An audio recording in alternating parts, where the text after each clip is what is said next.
I want a divorce, Elizabeth. Daniel's voice was cold, devoid of the warmth I had once known. 40 years of marriage, and it had come to this. I looked at him, his face illuminated by the flickering light above us. Why, Daniel? After all these years, why now? He avoided my gaze, his eyes fixed on the divorce papers he had nonchalantly placed on the table. I've met someone else, he said bluntly. Someone younger, more vibrant. The word vibrant stung me. Wasn't I vibrant enough when I was juggling jobs to pay our bills? Wasn't I vibrant when I nursed his ailing father, our child clinging to my skirt? I wanted to scream, to let out the frustration that had been building up for years. But I didn't. Instead, I took a deep breath and asked, "And what about me, Daniel? What about what I want?" "What you want," he scoffed. "You should have thought about that before becoming so complacent." Complacent. The word hit me like a slap. All those years of putting his needs above mine, of sacrificing my dreams for our family, and this was how he saw me. I felt a tear trickle down my cheek, but I quickly wiped it away. "Fine, Daniel," I said, my voice steadier than I felt. "If that's what you want, but I won't go quietly. I deserve more than this, and I will fight for what is rightfully mine." He looked at me then, his expression a mix of surprise and disdain. "You think you can take me on? Go ahead, try, but you'll get nothing from me." I knew this wouldn't be easy. Daniel had always been stubborn, set in his ways, but so was I. And for the first time in 40 years, I was ready to fight back. As I left the kitchen, the papers still lying untouched on the table, I realized that this was not the end of my story. It was just the beginning. A beginning where I could finally be me, Elizabeth Hartman, not just Daniel's wife. The night air was cool against my skin as I stepped outside. I looked up at the stars, a sense of freedom slowly seeping into my bones. Yes, this was just the beginning, and I was ready for whatever lay ahead. I sat by the window of my modest apartment, a cup of lukewarm tea in my hands, gazing into the past. The early days with Daniel seemed like a different life, a different Elizabeth. Back then I was Elizabeth Martin, full of dreams and aspirations. We met at a friend's party, a casual encounter that blossomed into something more. Daniel was charming, his laughter infectious. I was captivated, believing we could build a wonderful life together. I was 24, he was 29, and the world seemed full of possibilities. Our wedding was a simple affair, but it was ours, and that made it perfect. We moved into a small apartment, our first home, filled with love and laughter. But the laughter soon faded, replaced by the harsh realities of life. Daniel's job was never stable. He drifted from one position to another, his salary barely covering his personal expenses. It fell on me to bear the financial burden. I took up a job as an administrative assistant, working long hours to ensure our bills were paid. "You're late again, Elizabeth," Daniel would complain as I walked in, exhausted. "I'm hungry." "There's food in the fridge," I'd reply, trying to keep the frustration out of my voice. "I'm not your roommate, Elizabeth. I'm your husband. You should take care of me," he'd retort, his words like daggers to my heart. I remember one particularly grueling day when I came home to find the apartment in disarray. "Why haven't you cleaned up?" I asked, struggling to keep the tremor out of my voice. "Cleaning? That's a woman's job, isn't it?" Daniel replied nonchalantly, not even looking up from the TV. I felt a surge of anger, but suppressed it. This was my husband, the man I had vowed to love and cherish. But as the days turned into months and the months into years, that love was tested, strained to its limits by his constant disregard and entitlement. I often lay awake at night, wondering if this was all life had to offer. Was I destined to spend my days catering to a man who saw me not as a partner but as a convenience? As I sipped my tea, the bitter taste mingling with my bitter memories, I realized that those early years were not just about financial struggles. They were about losing myself, piece by piece, to a marriage that was slowly suffocating me. But now, as I sat alone, I felt a flicker of hope. I had a chance to reclaim those lost pieces, to find the Elizabeth who had dreams and aspirations. It was time to rediscover myself, away from the shadow of Daniel Hartman. The years rolled on, each one like a wave eroding the shore of my self-worth. I remember the day we moved into Daniel's father's house. It was supposed to be a temporary arrangement, a way to save money, but it became a permanent fixture of our lives, a testament to the sacrifices I made for the family. Daniel's father, Robert, was a stern man, He had never approved of me, seeing me as an inadequate match for his son. Living under his roof only intensified his disdain. "A woman's place is in the home," he'd often say, casting a critical eye over my work attire. I tried to juggle my job and my responsibilities at home, but it was never enough. Daniel's expectations grew, his criticisms sharper. Why is dinner always late? Why is the house never clean? The questions were like lashes, each one leaving a mark. When our daughter Emily was born, the joy of motherhood was overshadowed by the mounting pressures. I remember holding her in my arms, her tiny fingers wrapped around mine, and wondering how I would manage. Daniel's contribution to parenting was minimal, leaving me to balance work, home, and a newborn. The years with Robert were challenging. His health began to decline, and the responsibility of his care fell to me. Daniel's excuses were always the same. "I'm too busy with work," or "I don't know how to take care of him." I remember one evening after a particularly grueling day, I sat beside Robert's bed, feeding him his dinner. His hands trembled as he tried to grasp the spoon, his pride warring with his frailty. "Thank you, Elizabeth," he murmured, a rare moment of kindness in our strained relationship. It was in these small moments that I found the strength to continue. But the burden was heavy, a weight that pressed down on me, squeezing the joy out of my life. As Emily grew, she became my beacon of hope, her laughter a balm to my weary soul. I watched her play, her innocence a stark contrast to the complexities of my life. I wanted more for her, more than the life I'd accepted. The realization hit me one day as I sat in the office, my mind wandering from the spreadsheet on my screen. I was more than just Daniel's wife, more than Robert's caretaker. I was Elizabeth Hartman, and I deserved to be seen, to be heard. But it would take years and a crumbling marriage for me to finally act on that realization. Years of sacrifice, of putting others before myself. It was time to change that narrative, to take control of my own story. As the years passed, the walls of our home felt like they were closing in on me, each day a repeat of the last, filled with unending responsibilities and a deepening sense of loneliness. Daniel's indifference to our family's needs grew, his presence at home becoming more like that of a distant lodger than a husband or father. It was a crisp autumn evening when I felt the first real stirrings of rebellion. I had just finished clearing the dinner table, the remnants of a meal eaten mostly in silence. Daniel had spent the evening as he usually did, buried in the newspaper or glued to the television, oblivious to the world around him. "Daniel, we need to talk," I said, my voice barely above a whisper. He looked up, his expression one of mild annoyance. "What now, Elizabeth? I'm tired." "It's about us, about our marriage," I said, finding strength in my resolve. "Our marriage is fine," he replied dismissively, turning his attention back to the TV. "No, it's not fine. It hasn't been fine for a long time," I countered, feeling a surge of frustration. He sighed, setting down the remote. "What do you want from me, Elizabeth? I want you to see me, to hear me. I'm not just a caretaker or a maid. I'm your wife, and I'm unhappy." There was a long silence, the air thick with unspoken words. Finally, Daniel spoke, his voice devoid of empathy. "If you're unhappy, maybe you should do something about it. Change your job, find a hobby. Don't put it on me." I felt a sharp sting of pain, realizing that the man I had married, the man I had loved, was no longer there. In his place was a stranger, someone who saw me not as a partner but as a convenience. The days that followed were a blur of introspection and growing resentment. The more I thought about my life, the more I realized how much of myself I had given up for a marriage that was now nothing more than a facade. It was during one of those long, sleepless nights that I made a decision. I couldn't continue living like this, in a marriage devoid of love and respect. I needed to find myself again, to rediscover the Elizabeth who had dreams and aspirations before they were buried under the weight of others' expectations. The morning I told Daniel I was considering a divorce, he laughed. "You'll never leave me, Elizabeth. You need me too much." But he was wrong. I didn't need him. I hadn't needed him for a long time. What I needed was to find myself again, to break free from the chains of a loveless marriage, and so I began to plan my escape, my journey back to myself. It wouldn't be easy, but I was ready to face whatever challenges lay ahead, ready to be Elizabeth Hartman, not just Daniel's wife.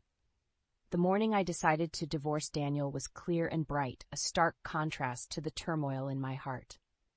As I looked at myself in the mirror, I saw a woman who had aged beyond her years, worn down by the relentless demands of a thankless marriage.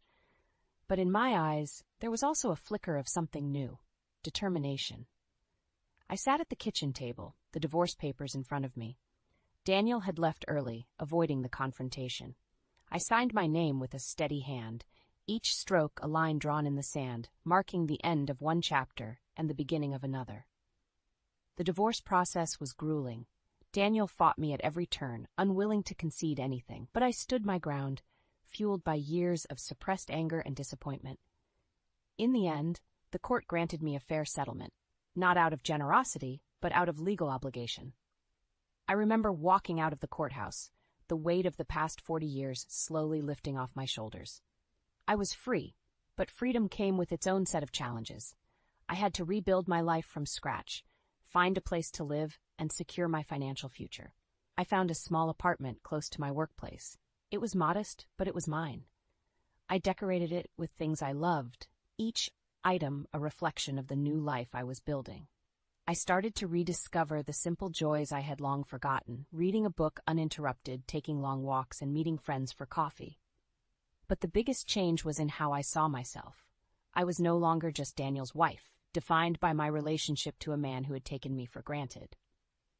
I was Elizabeth Hartman, an independent woman with her own dreams and desires. As the months passed, I began to feel a sense of peace. The bitterness and anger that had consumed me slowly faded, replaced by a quiet strength. I had survived the worst and come out stronger. I occasionally heard snippets of Daniel's life after our divorce. He struggled to adjust to his new reality, the reality of a man who had lost the woman who had taken care of everything for him. But that was no longer my concern. My focus was on building a life that was fulfilling and joyful, a life that was truly mine. The journey was not easy.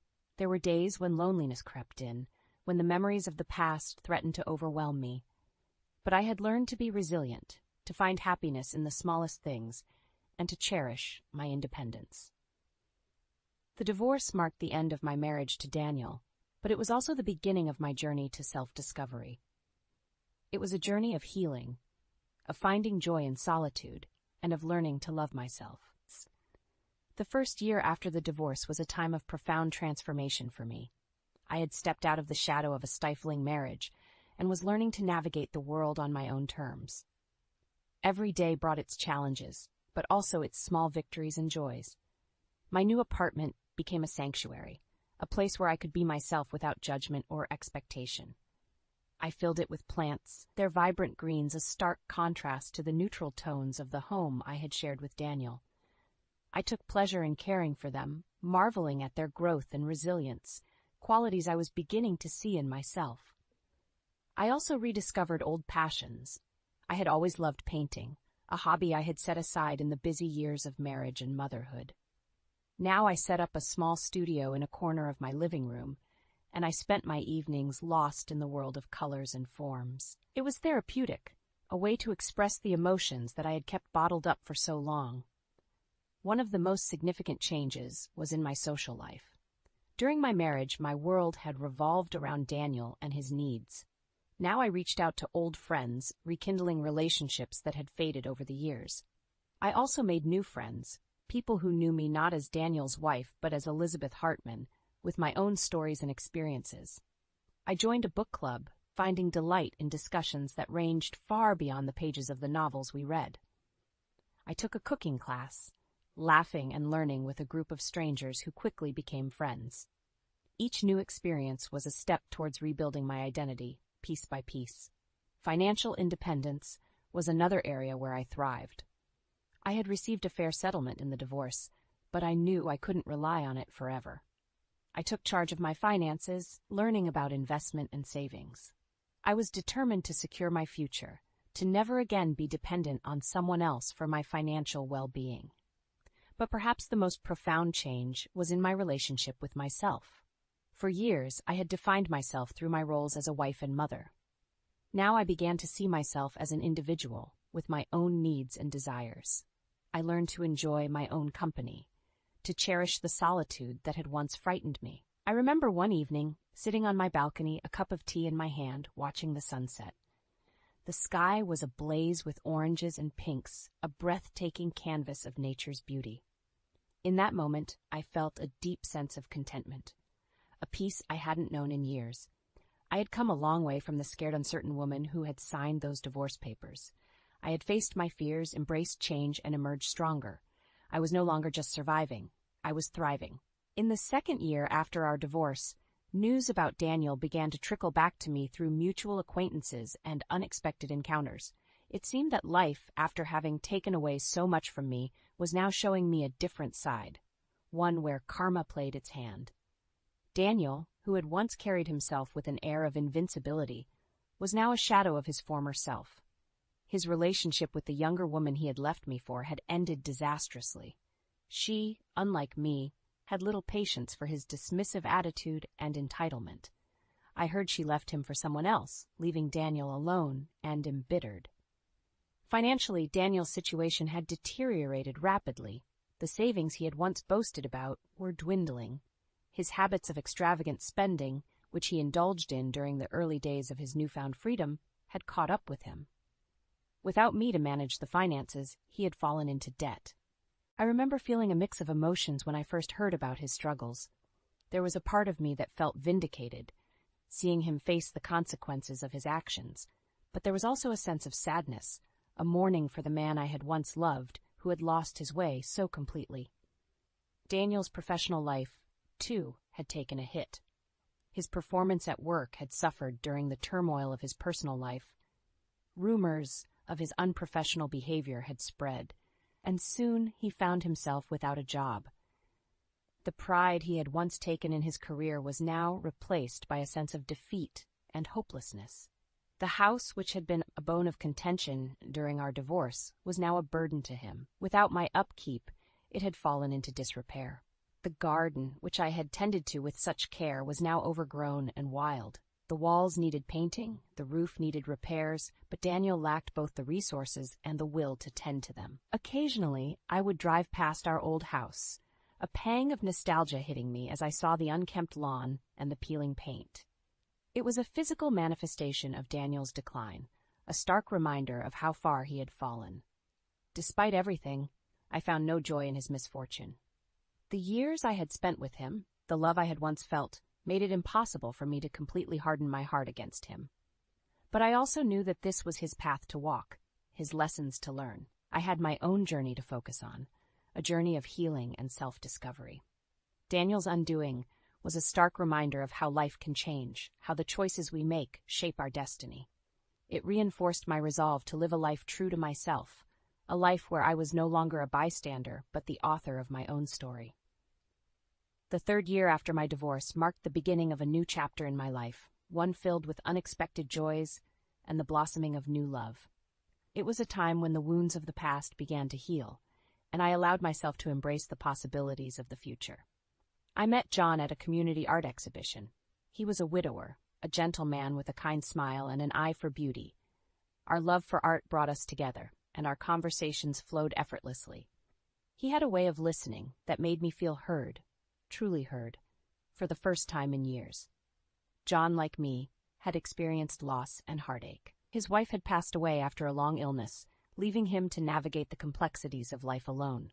We found solace in each other's company, sharing stories of our pasts and dreams for our futures. Our relationship grew gradually, a slow and steady flame that warmed both our hearts. We spent our days exploring art galleries, attending concerts, and enjoying quiet dinners. With John, I rediscovered the joys of companionship, the simple pleasure of sharing life with someone who understood and appreciated me. The decision to remarry was not one I took lightly. The scars of my marriage with Daniel were still there, a reminder of the pain that love could bring. But with John, it felt different. There was a mutual respect and understanding, a shared desire to support and uplift each other. Our wedding was a small affair, just close friends and family. It was a celebration of new beginnings, a testament to the resilience of the human heart. As I stood beside John, exchanging vows, I felt a sense of wholeness, a feeling that I had come home. Life with John was peaceful and fulfilling. We moved into a new house, one that we chose together, filling it with memories and laughter. He encouraged my passion for painting, and I supported his love for gardening. Together we created a space that was a true reflection of our love. My daughter, Emily, saw the change in me. She was initially hesitant about John, protective of the mother who had been through so much. But as she saw the happiness he brought into my life, her reservations faded. She embraced John as a part of our family, and I watched their bond grow with a heart full of gratitude. John and I traveled, something I had always wanted to do, but never had the opportunity. We explored new places, immersing ourselves in different cultures and experiences. Each journey was an adventure, a chance to see the world through each other's eyes. As I lay in bed each night, John's steady breathing beside me, I reflected on the journey that had brought me here. I had gone through the depths of despair, faced my fears, and emerged stronger. I had learned to love again, to open my heart to the possibilities of a new beginning. My life with John was a testament to the fact that it's never too late to find happiness, to start anew. It was a reminder that even after the darkest nights, the sun will rise, bringing with it the light of hope and the promise of a new day. As I sat on the porch of our home, watching the sunset paint the sky in hues of orange and pink, I reflected on the journey that had led me to this moment. Beside me, John held my hand gently, a silent symbol of the companionship and love that had become my new reality. The years following my marriage to John were like a balm to my soul. We had both found in each other a second chance at love, a chance to rewrite our stories with a happier ending. My life, once defined by the shadows of a loveless marriage, was now illuminated by the light of mutual respect and understanding. My relationship with my daughter Emily had blossomed as well. She had grown into a strong, independent woman, much like I had become. Our conversations, once cautious and superficial, were now deep and meaningful. She shared her life with me, her successes and her struggles, and I offered her the wisdom of my experiences, the lessons I had learned from my own journey. The joy of being a grandmother added another layer of happiness to my life. Emily's children, my grandchildren, were a source of endless delight. I saw in them the hope and promise of the future, a continuation of our family's legacy. John, with his kind nature, became a beloved figure in their lives, a testament to the fact that family is not just defined by blood, but by love and choice. Professionally, I had found fulfillment as well. I continued to work, but now on my terms. I pursued projects that interested me, that sparked my creativity and passion. My art, once a hobby pushed to the sidelines, was now a significant part of my life. I held exhibitions, sharing my work with a wider audience, receiving recognition for my talent and vision. In my moments of solitude, I often thought of Daniel. I heard through the grapevine that he lived a solitary life, his pride and choices leading him down a path of isolation. There was no joy in knowing this, only a sense of sadness for what might have been. I hoped that he, too, would find some peace, some lesson in the life he had chosen. As I looked ahead, I saw a future filled with possibilities. John and I had plans to travel, to explore, to experience all that life had to offer. We wanted to make the most of the time we had, to create memories that would last a lifetime. I had learned that life is a series of chapters, each with its own challenges and joys. The key was to embrace each chapter, to learn and grow from the experiences it offered. My past had shaped me, but it did not define me. I was the author of my story, and I had the power to write the ending I desired. As the sun dipped below the horizon, casting a warm glow over the world, I felt a deep sense of gratitude. Gratitude for the journey, for the lessons learned, and for the love found. My story was one of resilience, of finding strength in adversity, and of the redemptive power of love. And as the stars began to twinkle in the evening sky, I knew that my story was far from over. It was just beginning.